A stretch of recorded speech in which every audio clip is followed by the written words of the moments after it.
Good evening, you're watching AWANI Tonight with me, Farhana Sheikh. India supports Malaysia's participation in the BRICS economic bloc, says Prime Minister Datuk Seri Anwar Ibrahim. According to him, this matter was agreed upon by Indian Prime Minister Narendra Modi on Tuesday during Anwar's official visit to the country. Anwar added that the official visit to India successfully achieved trade and investment potential of 8 billion ringgit and 4.5 billion ringgit respectively from the meeting with India's main industry players. They involved various sectors including palm oil, chemicals, oil and gas, as well as aircraft spare parts. At the same time, 7 memorandums of understanding or MOU between business to business, as well as 8 MOUs between government to government were signed between both countries.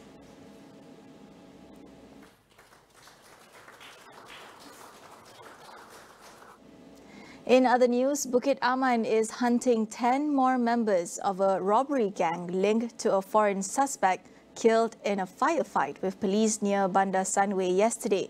Police are also investigating how the gang evaded capture for years and are tracing the 8 million ringgit stolen by the group.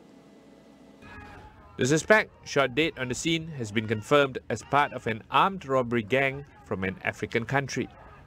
Bukit Aman Criminal Investigation Director Datuk Seri Muhammad Shohaili Muhammad Zain said police have been tracking the gang for a long time and that they had been active since 2018 and linked to 45 cases with losses of around 8 million ringgit dating back from 2018.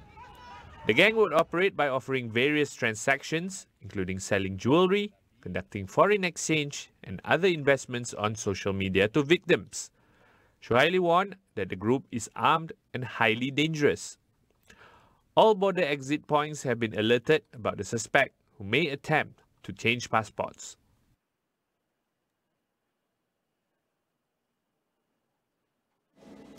Meanwhile, the Malaysian Anti-Corruption Commission, MACC, has dismantled a syndicate operating at the country's entry points, allegedly facilitating the illegal entry of foreigners. The syndicate, which reportedly generated millions of ringgit, involved enforcement officers stationed at KLIA Terminal 2 and other locations. In a multi-state operation yesterday, the MACC arrested 12 individuals, including 4 company owners, 3 members of the public believed to be involved in managing the illegal entry of foreigners, and 5 enforcement officers stationed at KLIA Terminal 2. MACC Chief Commissioner Tan Sri Azambaki revealed that certain enforcement officers are believed to have orchestrated the syndicate's operations, facilitating the unauthorized entry of foreigners by bypassing standard procedures through a tactic known as the counter-setting modus operandi. This method involved colluding with law enforcers at specific counters to expedite the entry process for groups of foreigners. The arrests are the results of the MACC's intelligence efforts, which began in 2022, with investigations revealing an inflow of over 4 million ringgit between 2022 and 2024.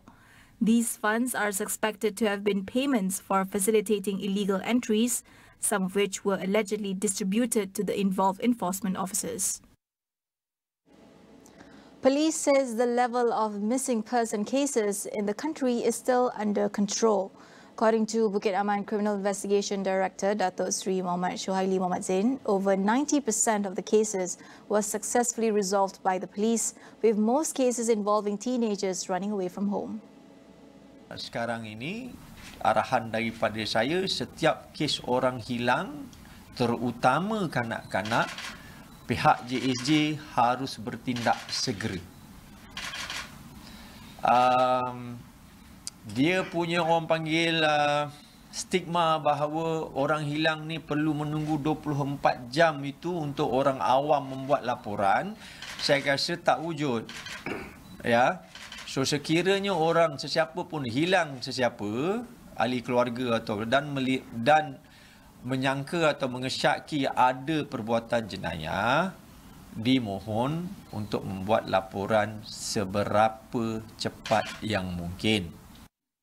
Shohaili also assured that the Criminal Investigation Department will never close a case of a missing person before the person is found. Separately, Dato' Sri Muhammad Shuaili Muhammad Zain says the police have not discovered any criminal element in the death of singer Muhammad Nidza Afha Mokhtar, adding that the latest findings of the investigations are consistent with the post-mortem report on the victim. He said the case is still classified as a sudden death as mentioned by the Selangor police chief previously. However, police is still checking the crime scene, including for any CCTV footage or witnesses, and will reclassify the case if there's any new evidence. On August 14th, the singer's body was discovered underneath the Kota Bridge after leaving his house in Bandar Puteri Kelang to go running the day before. A post-mortem showed that there were no physical injuries on his body. Malaysia is on track to receive its first littoral combat ship LCS by 2026, with construction progressing according to schedule. Defence Minister Dato' Sri Muhammad Khalid Nordin says the remaining ships in the fleet are expected to be delivered in the subsequent years as planned. He said the country requires 11 LCS to protect Malaysian waters and the government is in the process of building 5. One of these ships, he said, is undergoing sea trials for a year now and is expected to be ready by 2026. The government recently acquired 3 additional LCS at a cost of some 2.5 billion ringgit, with these expected to be ready by October 2027. The LCS fleet is seen as crucial for maintaining peace and sovereignty in light of ongoing conflicts in the South China Sea.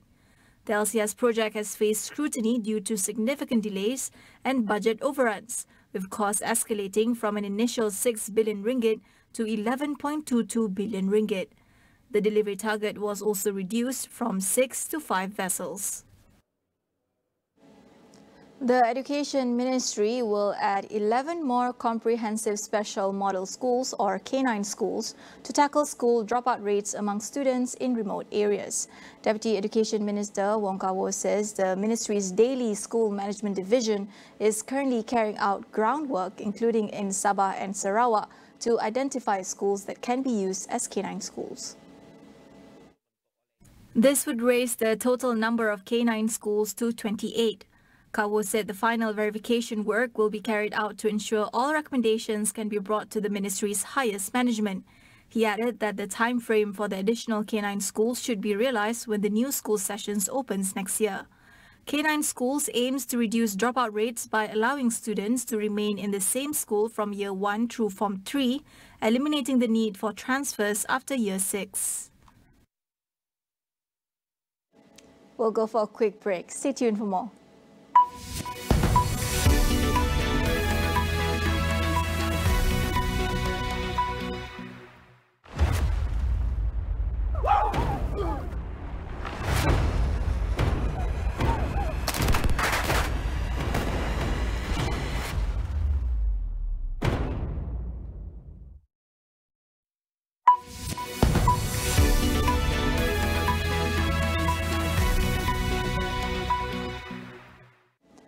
Welcome back. On to international news. Thailand has confirmed its first case of Mpox.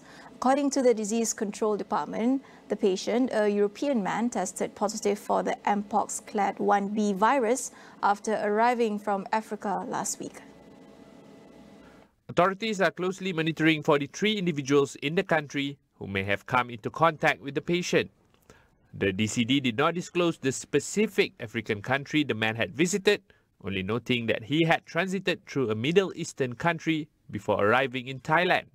The World Health Organization has once again declared the Mpox outbreak a public health emergency of international concern, marking the second time in 2 years that this designation has been issued. Mpox, formerly known as monkeypox, is endemic to Central and West Africa. However, a global outbreak in 2022 led to the virus spreading rapidly to countries where it had not previously been detected. Since 2022, Thailand has reported 800 cases of Mpox clade 2. This newly identified case is the first instance of Mpox clade 1 in the country. Former US President Barack Obama returned to the national stage to boost his longtime Democratic ally, Kamala Harris in her presidential bid against Republican Donald Trump. America's first black president, Obama received a thunderous applause from the thousands in attendance, telling the Chicago DNC it was good to be back home. In his rousing speech, he slammed Trump for childish nicknames and crazy conspiracy theories. There's the childish nicknames, the crazy conspiracy theories, this weird obsession with crowd sizes.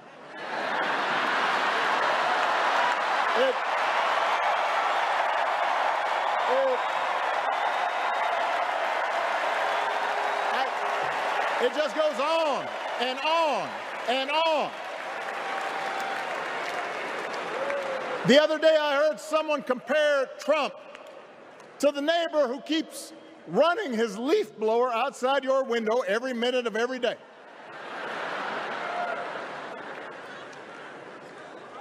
Now, from a neighbor, that's exhausting. From a president, it's just dangerous. Obama, who was also joined by former First Lady Michelle Obama, gave endorsements of Harris, urging voters to back a new chapter in their speeches. In other news, the sinking of a luxury yacht off the coast of Italy's Sicily amid an intense storm on Monday was likely caused by a waterspout known as a Black Swan event. Chair of the Maritime Search and Rescue Council, Matthew Shanks, says this refers to an unforeseen occurrence that typically has extreme consequences. So we've got this high impact but low probability event, and even outside of the maritime industry, all industries struggle with the Black Swan events. How much preparedness do we put in place? How much planning? How much risk are we willing to take? Divers resumed a search for the 6 missing people on Wednesday, including British tech entrepreneur Mike Lynch, his 18-year-old daughter, and Jonathan Bloomer, a non-executive chair of Morgan Stanley International. 15 out of the 22 people survived, while the body of one person was recovered on Monday. Meanwhile, at least 28 pilgrims from Pakistan were killed and another 23 injured after their bus overturned in central Iran. A total of 53 passengers were on board when the bus crashed on its way to the holy city of Karbala in Iraq late on Tuesday. Authorities said 7 of the injured people were in critical condition, while 6 had been discharged. A preliminary investigation found that a technical defect in the vehicle's braking system had caused the accident.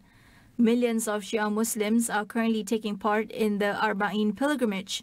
They usually travel through Iran to reach their destination. Many also choose to walk the 80 kilometers from the nearby city of Najaf to Karbala in Iraq. Iran has one of the world's worst road safety records, with around 17,000 deaths a year, largely due to unsafe vehicles and a lack of emergency services in its vast rural areas.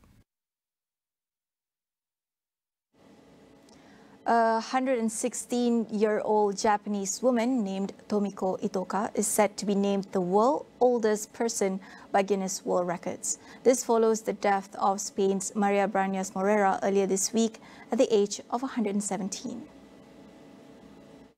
Itoka was born on May 23, 1908 and lives in the western Japanese city of Ashiya.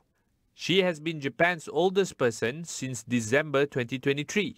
The mother of 3 was born in the year the Wright brothers made their first public flights in Europe and America, as well as the first long-distance radio message was sent from the Eiffel Tower in Paris. During the war, she took over the management of a textile factory in South Korea from her husband. Later, after her husband's death in 1979, she lived alone in Nara Prefecture, where she took up mountaineering. She has climbed Japan's 3,067-meter Mount Otake twice, and at the age of 100, was able to climb the stone steps of Ashiya Shrine without the aid of a stick.